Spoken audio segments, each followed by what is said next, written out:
여러분 반갑습니다. 말씀의 빛 성경 강의 시간입니다. 이 땅에서 고난을 좋아하는 사람은 단 한 사람도 없을 것입니다. 하지만 고난 없이 또 살아가는 사람도 단 한 사람도 없습니다. 우리가 고난, 고통, 어려움, 실패 이 모든 것들은 다 싫어합니다. 인지상정입니다. 저 역시도 이런 어려움들 때로는 실패하는 것, 고난이 있는 것, 고통이 있는 거 너무 싫지요. 하지만 이런 것이 없이 그냥 탄탄대로로 아무 어려움도 없이 그렇게 인생이 진행되는 경우도 없습니다. 그렇기 때문에 우리는 이 고난에 대해서 좀 생각을 달리할 필요가 있습니다. 어차피 우리 삶 속에서 이 고난이라고 하는 것이 인생 중에 필수 불가결하게 존재하는 것이라고 한다면 좀 긍정적으로 이 고난을 생각해 볼 필요가 있습니다. 여러분, 그 고난은 가장 긍정적인 요소는 한 사람을 성장시킵니다. 어떤 한 사람이 고난을 받게 되면 비온 뒤에 땅이 굳어진다고 여러분 더 단단해지고 또 더 성장합니다. 한 뼘 더 크는 것입니다. 마치 여러분 온실 속의 화초와 또 야생화를 한번 생각해 보십시오.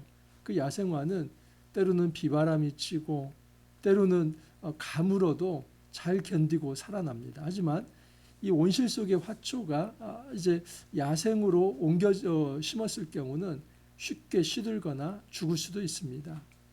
이처럼 여러분 야생에서 한번 잘 견뎌보고 또 그 고난을 이겨본 사람은 더 큰 어려움이 있을 때 그것을 이겨낼 만한 힘을 이미 가지고 있습니다.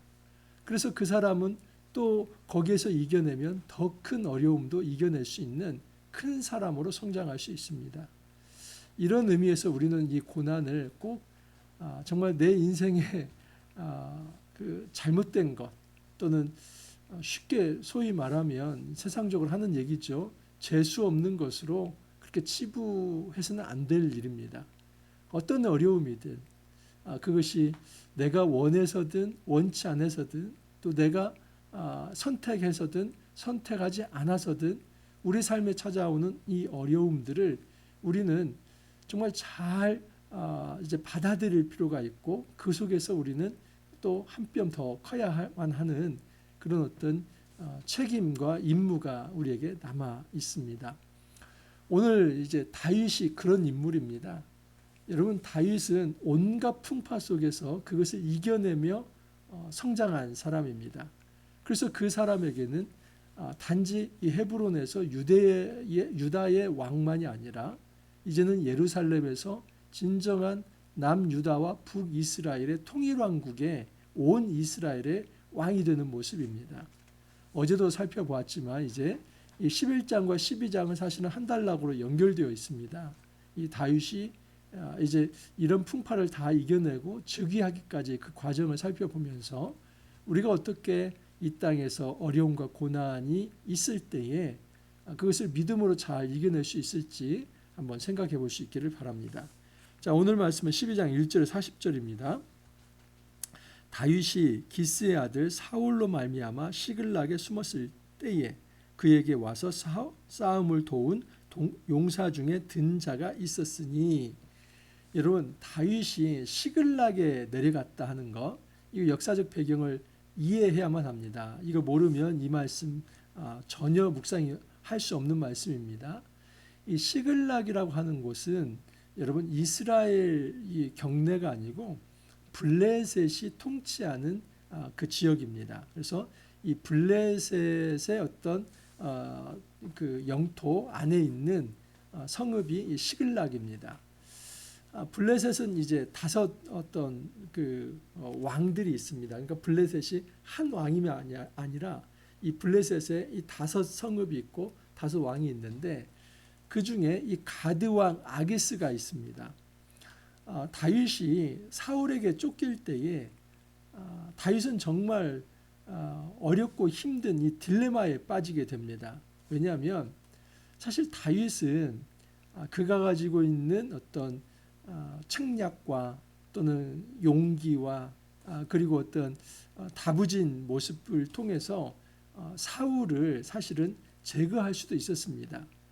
언젠가는 다윗이 굴 안에 숨어 있을 때에 사울이 그것도 알지 못하는 상황에서 굴에 이제 대변을 보러 들어옵니다. 근데 이미 다윗은 그 굴 안에 숨어 있었기 때문에 이 사울을 죽일 수도 있었습니다. 근데 다윗이 그 사울을 죽이지 않고 사울의 옷자락만을 살짝 벤 적도 있었지요.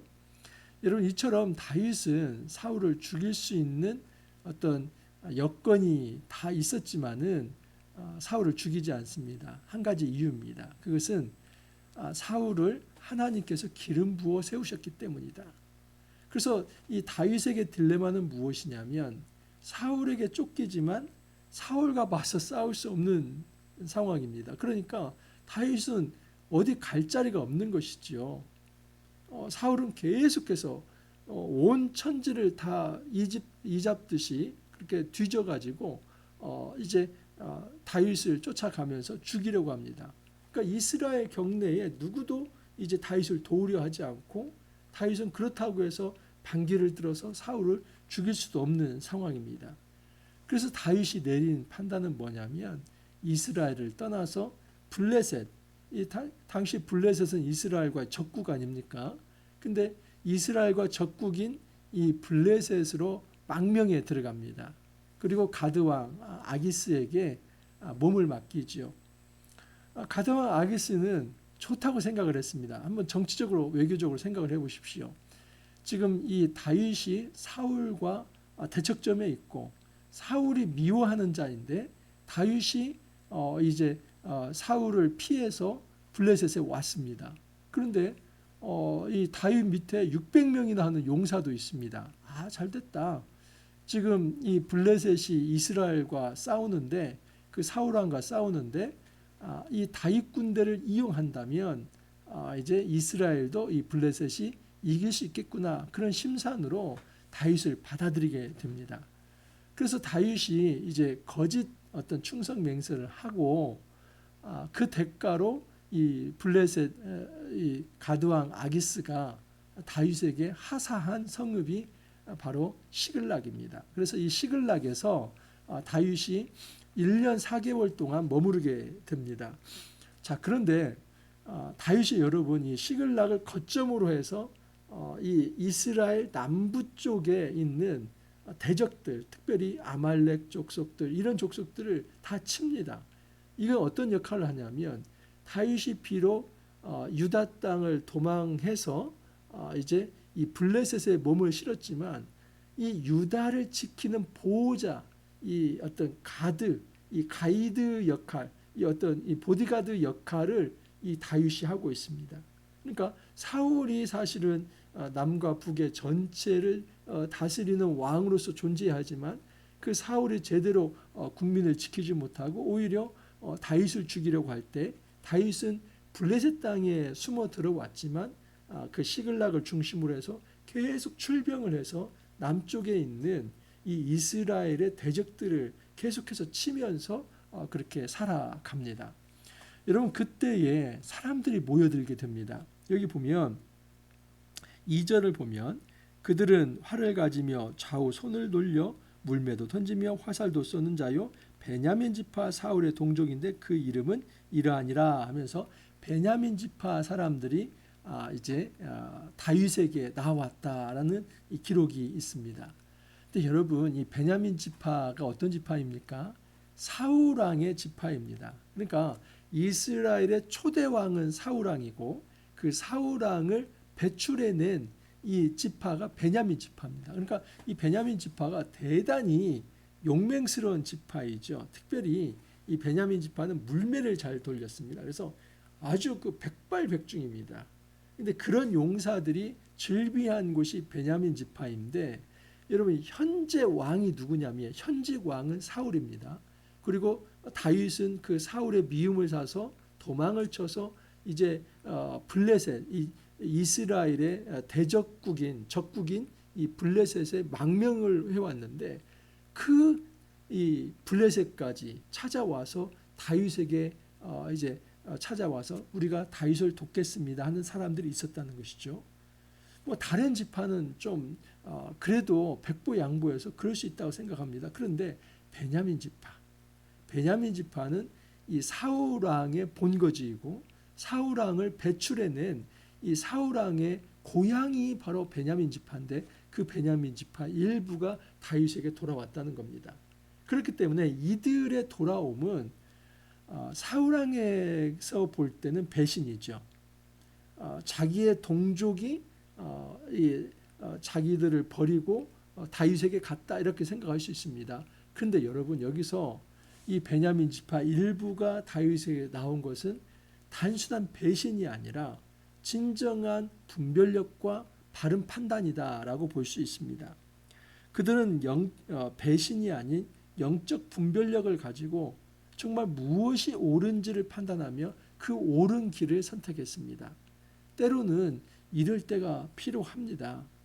여러분 이것은 배신이 아니라 하나님 앞에서 깊은 성경 묵상과 또 자기 성찰과 그리고 모든 판단을 통해서 이것이 하나님이 원하시는 것이라고 한다면 나는 이 독재자 그리고 무속과 미신에 빠져서 신접한 그 어떤 사울을 더 이상 왕으로 섬길 수 없다.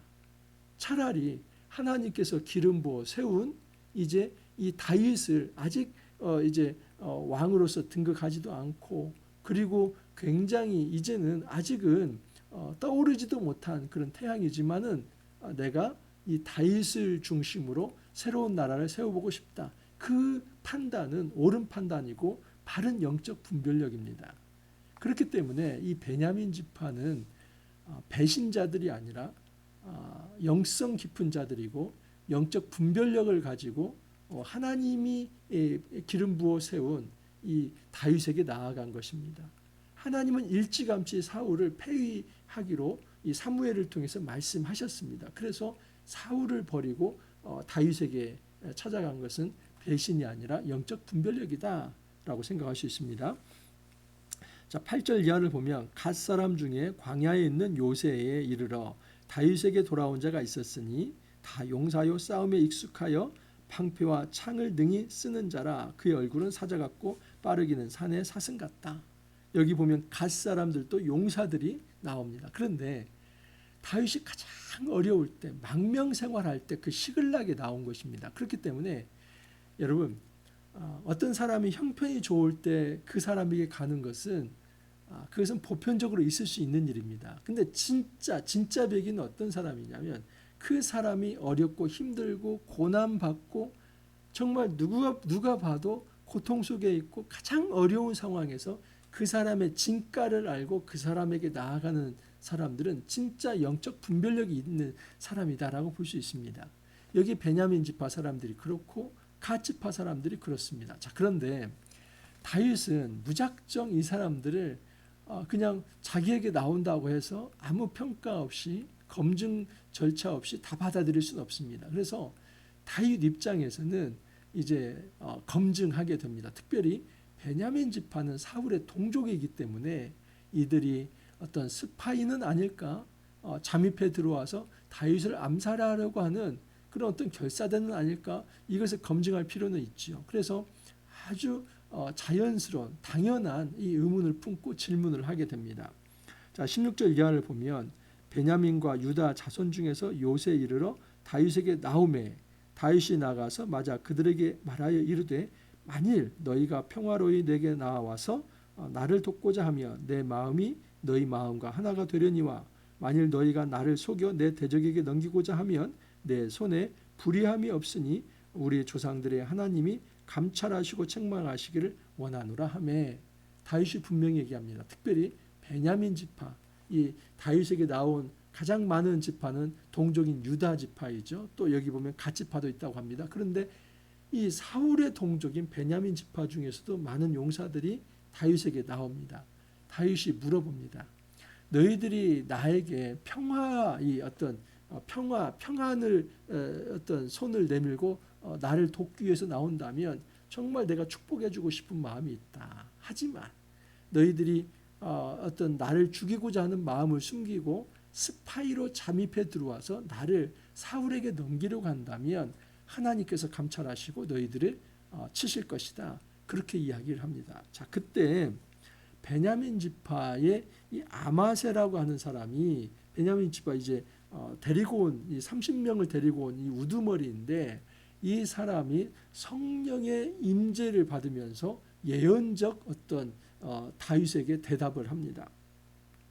그때에 성령이 30명의 우두머리 아마세를 감싸시니 이르되 다윗이여 우리가 당신에게 속하겠고 이새의 아들이여 우리가 당신과 함께 있으리니 원하건대 평안하소서 당신도 평안하고 당신을 돕는 자에게도 평안이 있을지니 이는 당신의 하나님인 당신을 도우심이니이다 한지라.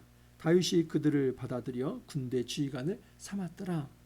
다윗이 이 아마세에게 너희가 평안을 위해서 나왔느냐 아니면 이 대적하기 위해서 나왔느냐 물어봤을 때 그때 성령이 아마세에게 임합니다. 그래서 성령이 말하는 이 예언적 대답을 하는데 우리는 당신에게 속하려고 나왔습니다. 다시 말해서 당신의 부하가 되기 위해서 나왔습니다.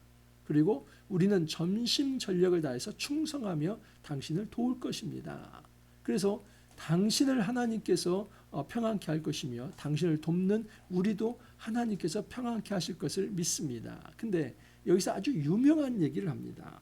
당신의 하나님이 당신을 도우심이니이다. 저는 오래전에 이 역대상 말씀을 묵상할 때도 이 말씀이 굉장히 와 닿았었습니다. 여러분 우리가 어떤 일을 해나갈 때에 그 권위를 하나님께서 덧입혀 주실 때가 있습니다. 그 힘이 없다면 사실 사역을 할 수가 없습니다. 특히 말씀 사역자들, 목회자들은 하늘의 권위를 덧입어야만 합니다. 그런데 그 하늘의 권위를 제가 만일 내가 하나님으로부터 왔습니다 하면은 그것은 권위주의가 되지요. 그래서 이 권위라고 하는 것은 내가 내 입으로 발생시키는 것이 아니라 내 주위에 있는 사람들이 나를 보면서 당신은 하나님께서 쓰시는 사람입니다. 당신은 하나님께서 돕는 사람입니다. 그렇기 때문에 나도 당신을 돕고 싶습니다. 이것이 바로 진정한 권위입니다. 하늘의 권위입니다. 누가 봐도 이 사람은 하나님께서 지금 돕고 계시는구나. 하나님께서 이 공동체와 하나님께서 이 교회를 돕고 계시는구나. 그것을 내가 내 입으로 하는 것이 아니라 주변 사람들이 그 말을 하게 됩니다. 여러분 이것은 이 권위가 하늘로부터 온다는 증거입니다. 그래서 저는 이것을 위해서 기도했습니다. 하나님, 내 입으로 권위를 주장하는 권위주의가 아니라 내 삶에 하나님께서 동행하심으로 누가 봐도 하나님께서 이끌어 가시고 돕는다는 것을 보여주시고 주위 사람들이 그 고백을 하며 나아올 수 있게 해주십시오. 지금도 그 기도를 하고 있습니다. 그래서 저에게는 이 말씀이 굉장히 예나 지금이나 너무나 중요한 말씀으로 제가 성경 중에서 중요한 말씀들 몇 가지가 있습니다. 마태복음 6장 33절도 중요한 저에게 말씀이고 또 에스라 7장 10절 말씀 저에게 중요한 말씀이고 바로 이 말씀 지금 12장 이제 18절 말씀이죠. 당신의 하나님이 당신을 도우심이니이다. 하늘의 권위를 힘입어서 다른 사람들도 정말 하나님께서 나를 돕는다는 것을 친히 목도하면서 이 선한 사역에 동참하기를 자원하는 이런 일들이 일어나기를 바라는 마음에서 이 말씀을 붙들고 기도를 합니다. 자, 이제 다윗이 그렇게 시글락에서 많은 비록 망명 생활을 했다 할지라도 많은 사람들이 다윗에게 나옵니다. 자, 그런데 다윗에게 또 하나의 딜레마, 정말 옴짝달싹할 수 없는 그런 어떤 외통수에 걸리는 사건이 하나 일어납니다.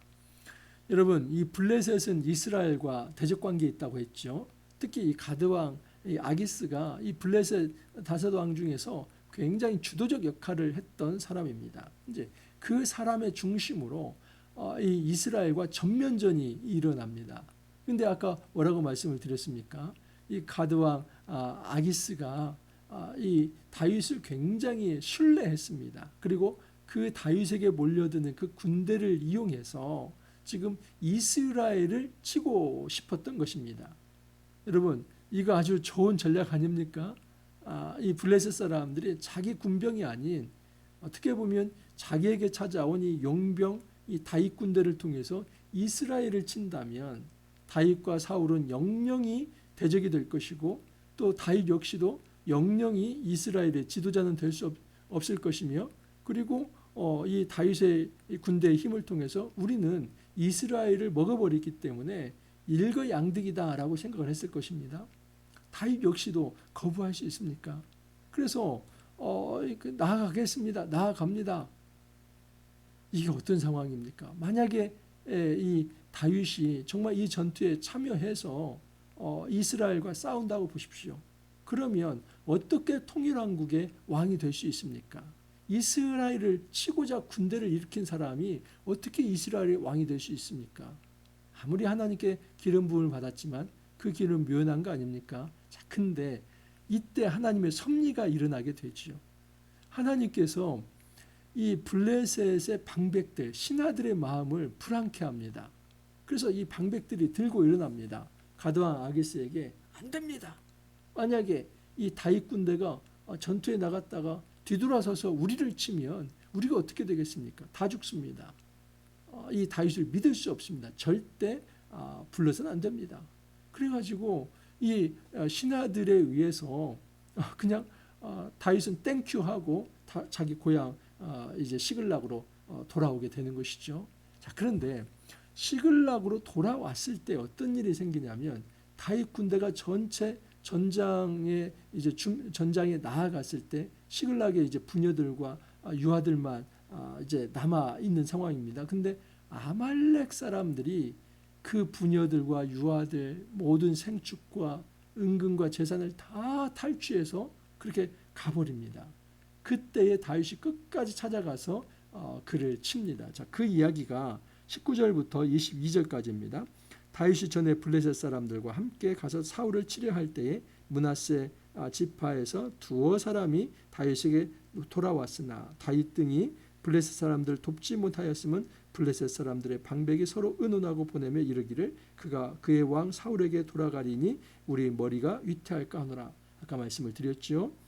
이제 이 블레셋 왕 아기스가 다윗을 이용해서 이스라엘을 치려 했지만 오히려 블레셋의 이 신하들이 겁을 먹고 다윗을 전장에 참여시키지 않았다는 내용입니다. 자, 그런데 그때 므낫세 지파 일부 용사들이 또 다윗 군대에 합류했다라고 하는 것입니다.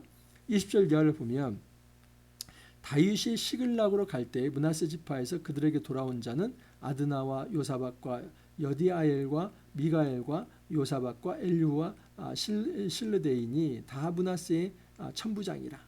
이 무리가 다윗을 도와 도둑대를 쳤으니 그들은 다 큰 용사여 군대 지휘관이더라.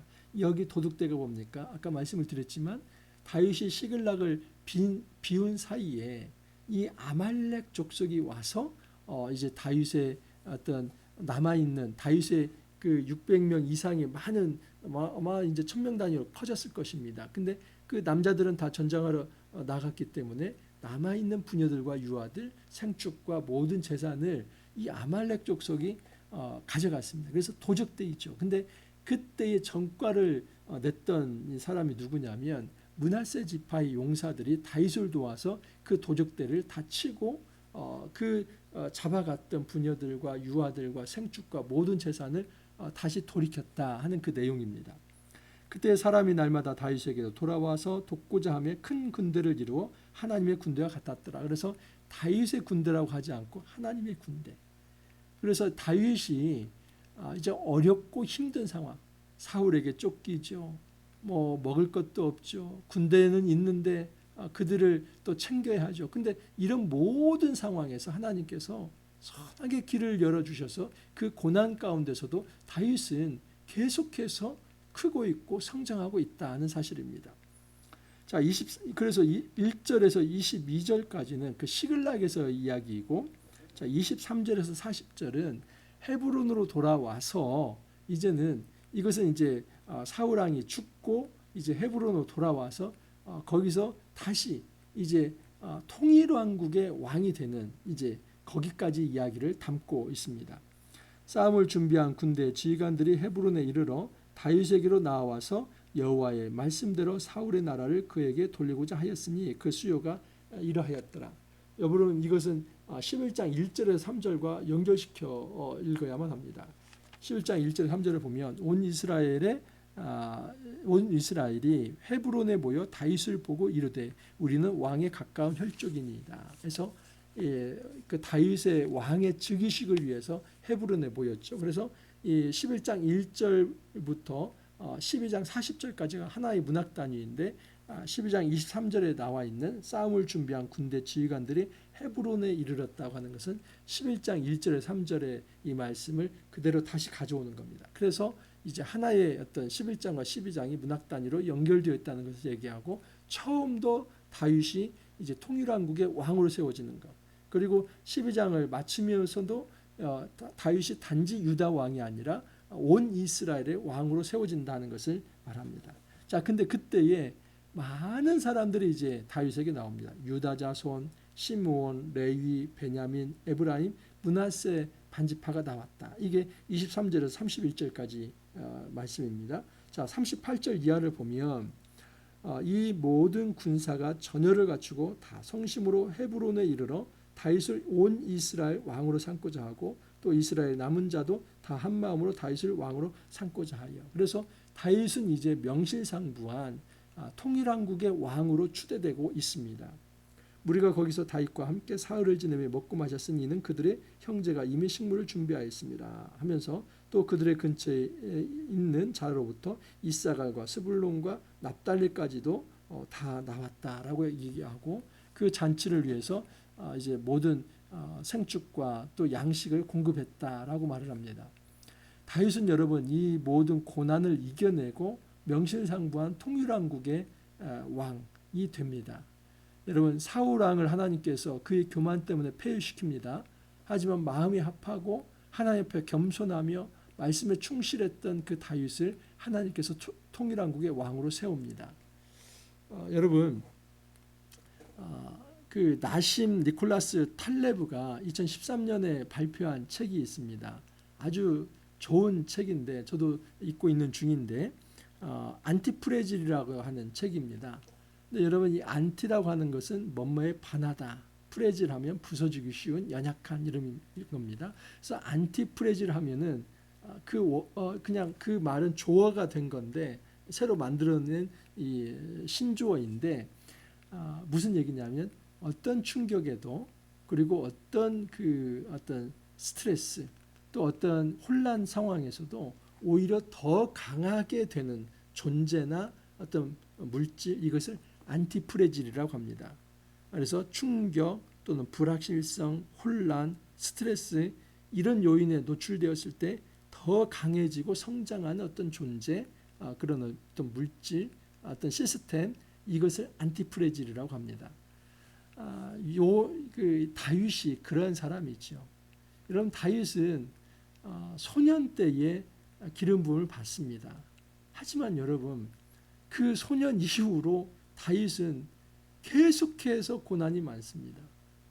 그가 골리앗을 이기고 그렇게 승승장구했지만은 사울은 악귀가 들려서 이 악신이 들려서 다윗을 시기하면서 죄를 살려놓으면은 이제 내 요나단 아들에게 왕위가 넘어가지 않을 것이다 하면서 다윗을 제거하려고 했습니다. 창을 던지고 또 군사를 파송해서 죽이려고 하고 그래서 다윗은 그렇게 도망자 신세를 졌고 때로는 블레셋에 내려가서 그렇게 미친 채도 광인처럼 행동을 해야 했고 또 정말 다 포기하고 이 블레셋의 신하처럼 살아야 했고 그러다가 이스라엘과 싸움까지 해야만 하는 그런 어떤 그 절벽까지 밀려났던 사람 아닙니까?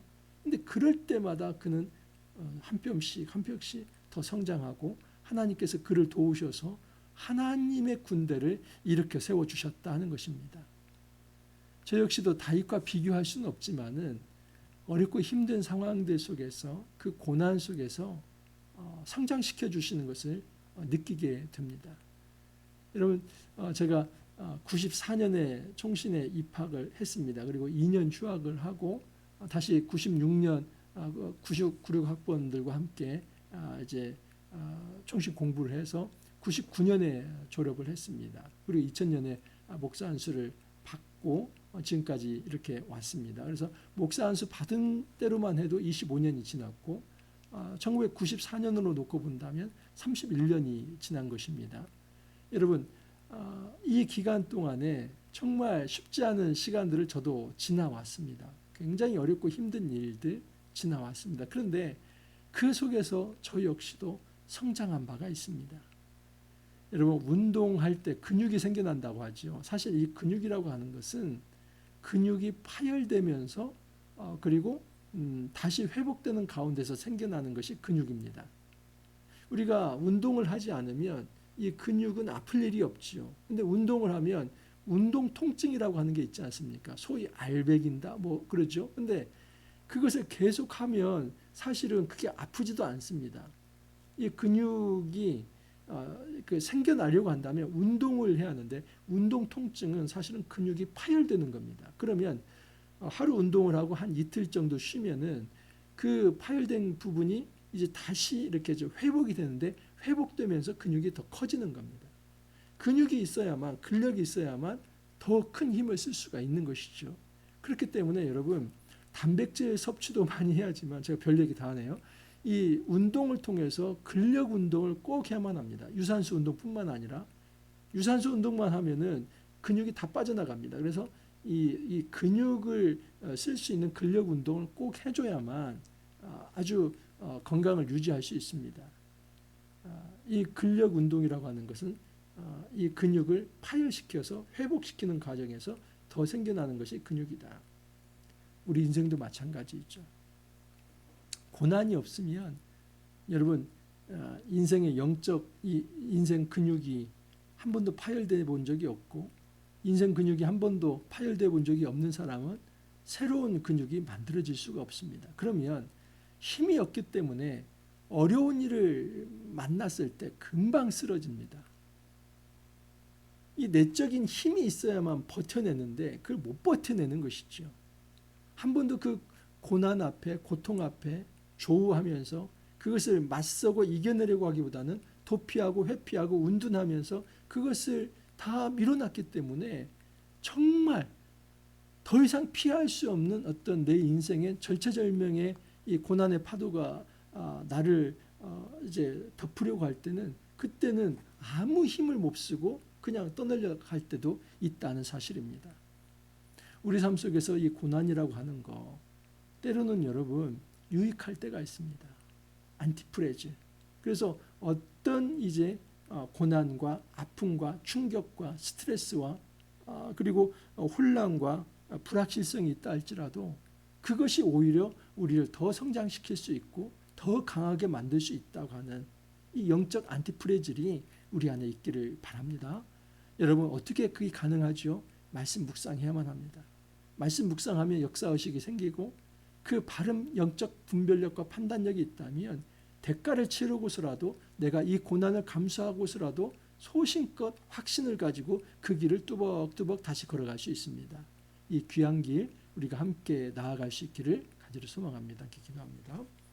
주님 감사합니다. 다윗의 모습을 보면서 고난 가운데서도 성장하는 모습을 보게 됩니다. 저희 역시도 이 고난을 우리가 정말 재수 없는 것으로 또는 무가치한 것으로 치부하지 않게 하옵소서. 고난이 있을 때마다 더 하나님 앞에 엎드리고 말씀으로 이겨냄으로써 이 영적인 근육이 더 단단해져서 더 어렵고 힘든 일들을 잘 감당해낼 수 있도록 은혜 더하여 주옵소서. 우리의 모든 삶이 하나님의 도우심 속에서 세상 모든 사람들이 하나님의 도우심으로 살아간다 하는 것을 이제 우리가 온몸으로 온 삶으로 선보일 수 있도록 하나님께서 도우시고 함께하여 주옵소서. 주님 감사하고 예수님 이름으로 기도하옵나이다. 여러분 이제 사실 역대상 12장까지 왔으면 큰 산 넘은 겁니다. 저도 사실 부담을 가지고 이제 12장까지 어쨌든 제가 나름 해설을 하면서 넘어왔습니다. 이제 13장 이후부터는 조금 더 편하게 말씀 묵상할 수 있습니다. 이전 거 안 들으셨다면 명단도 큰 어떤 그 교훈이 있기 때문에 잘 들어보시고 앞으로 이제 6월 말까지 역대상 계속해서 저와 함께 묵상할 수 있기를 바랍니다. 오늘 하루도 여러분 화이팅 하시고 내일 또 찾아뵙도록 하겠습니다. 감사합니다.